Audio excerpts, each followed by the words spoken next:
So, ayun naman ko sa to nga. Matestimony ako about sa experience ko namon as a family.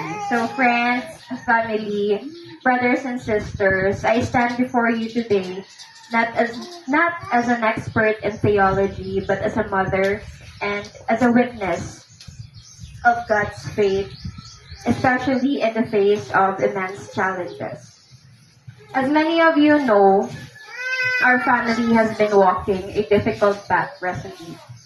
Our precious daughter Nicolette was born with spina bifida, and along with that, she also lives with neurogenic bladder and clubfoot. And just recently, she underwent surgery on her spine. It was a daunting process, a mountain of worry for any parents to bear. I won't pretend it's been easy.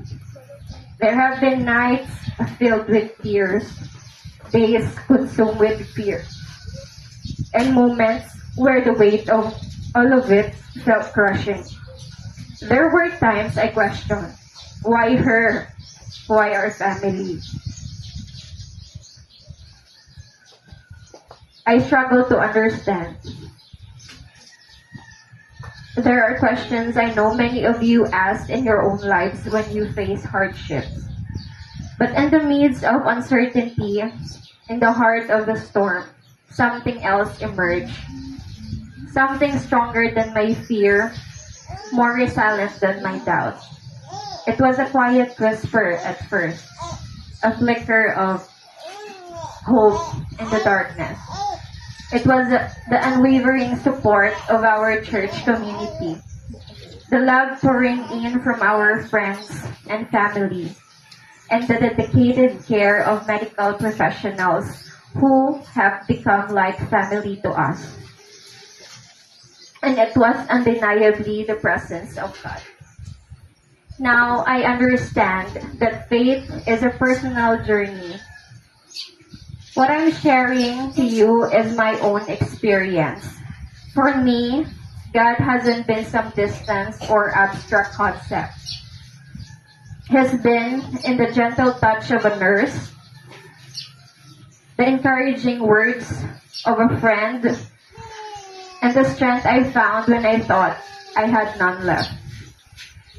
He's been in the small victories, like the first time Nicolette smiled at me after surgery. The progress she makes each day, and the moments this shows amazes me. These moments, these seemingly small miracles are where I see God's hands at work. The surgery was a success. She is recovering, and though the road ahead will have its challenges, I know we are not walking alone. We still have hurdles to overcome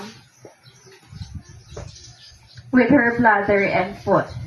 But I have renewed sense of hope, a hope that comes not just from medical advancements, but from a deeper belief that there is a purpose in all of it. I believe that even in the midst of suffering, there is an unwavering love that surrounds us.